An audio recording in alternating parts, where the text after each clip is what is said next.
Hoy, 11 de octubre, conmemoramos el 203 aniversario de la muerte de doña Gertrudis Bocanegra. Era una noche fría de otoño del año del Señor de 1817. En una celda improvisada, que solo era iluminada por la luz de la luna que penetraba a través de una pequeña ventana, la infortunada mujer esperaba su destino final. El teniente provincial, Matías Martín de Aguirre, la había sentenciado a muerte por el delito de sedición en contra de los intereses de la corona española. Había pasado la noche sin dormir, y cuando al fin el cansancio la vencía, las voces de los soldados realistas comandados por el capitán Miguel Francisco Barragán la hicieron reaccionar. De inmediato la pusieron de pie y fue conducida hacia la calle del Reloj, donde un pelotón de fusilamiento la escoltaría al patíbulo. En el horizonte comenzaban a asomarse los primeros rayos del sol. Las campanas de los templos eran tañidas repetidamente para anunciar al pueblo que se acercaba la muerte de otro reo. Hasta ese momento, las rúas estaban casi desiertas, pero en poco tiempo los quicios de las casas y las ventanas enmarcaron a un cúmulo de gente morbosa que deseaba averiguar la identidad de la víctima. Entre los murmullos se escuchó una señora que dijo: «Es Gertrudis, la hija de Pedro Bocanegra». Gertrudis Bocanegra nació en Pátzcuaro y fue bautizada el 11 de abril de 1765. Era la tercera descendiente directa del español Pedro José Javier de Bocanegra y de la mestiza Manuela Felisa Mendoza. Por parte de su madre, estaba emparentada con varias de las familias de mayor alcurnia de la ciudad, como los Alejandre, Izaguirre, Soria y Anzorena. Por el lado de su padre tenía parientes económicamente venidos a menos, pero por su condición de españoles criollos mantenían cierto estatus social. Sin embargo, la familia de Gertrudis se encontraba entre la clase media. Don Pedro trabajaba para don Agustín Barandiarán y sus ingresos apenas le permitían vivir de manera regular, mientras que doña Felisa se encargaba del cuidado de los hijos y los quehaceres de la casa. Se dice que desde los primeros años de su vida, Gertrudis percibió la desigualdad social y la discriminación con la que eran tratados indios y esclavos. Siendo una niña, escuchó que un primo de su madre, el gobernador de indios Pedro de Soria Villarroel, había sido ejecutado por el gobierno virreinal por circunstancias que en ese momento no entendía. En su adultez, otro pariente suyo, don Bernardo Abarca Soria, fue fusilado por órdenes del realista Agustín de Iturbide por apoyar a los insurgentes. En el paredón de fusilamiento, un soldado le tapó los ojos a la condenada con un paño torcido. El pulso de la señora comenzó a aumentar y un escalofrío le sacudió todo el cuerpo. Temía por su vida, pero le angustiaba más pensar en sus hijos menores que dejaría huérfanos y desprotegidos.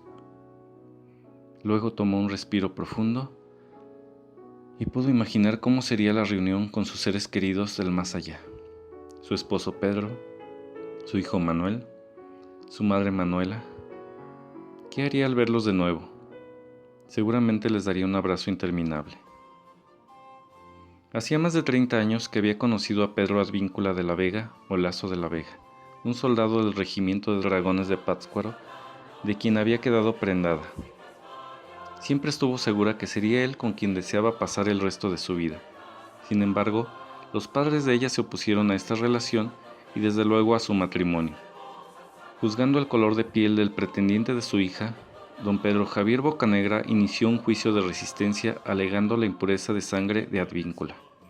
Pero después de que no se demostró tal diferencia racial, Gertrudis y Pedro se casaron el 18 de febrero de 1784.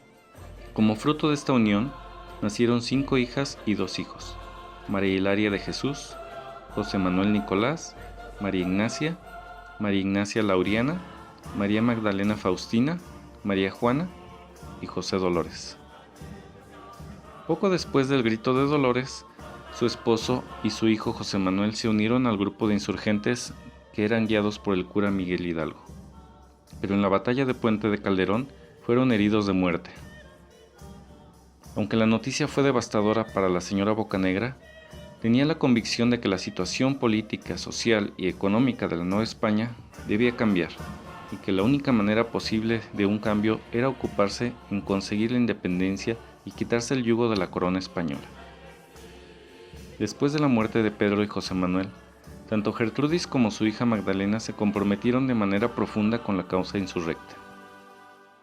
Magdalena se casó en 1813 con Tomás de Gaona, un insurgente que actuaba y se escondía entre Ario, Tacámbaro y la Tierra Caliente. Desde sus trincheras apoyó la rebelión.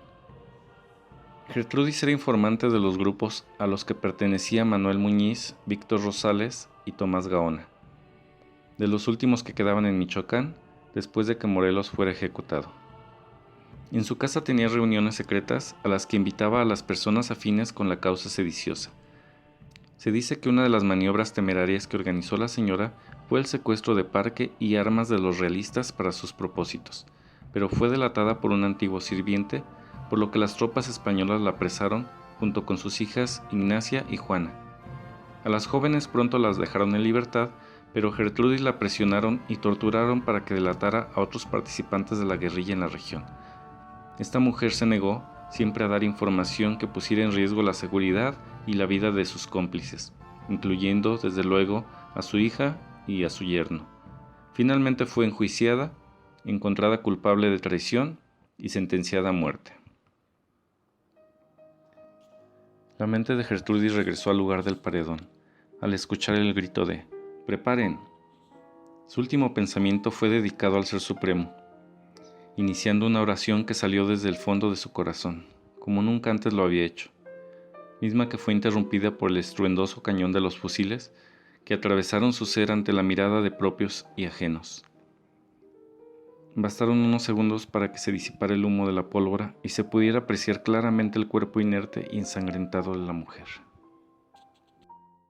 Una vez que el capitán Barragán lo permitió, entre sollozos y llanto abierto, fue envuelta en una manta y cargada por sus hijos y amigos. Su cuerpo fue velado en su casa y sepultado en el último tramo del templo de la compañía.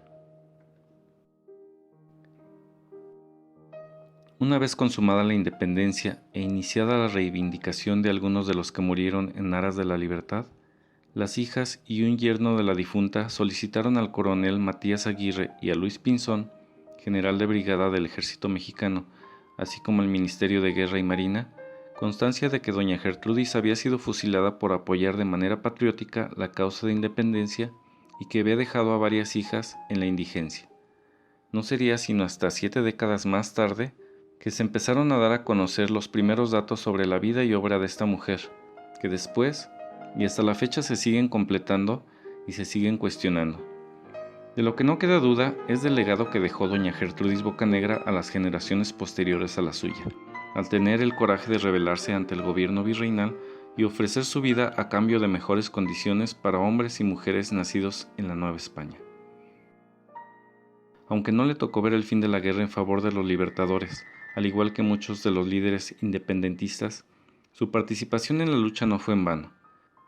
Es por eso que, al igual que otros pátzcuarenses que participaron en la Guerra de Independencia, debe recordársele y tenerle en la cumbre de los héroes que nos dieron patria.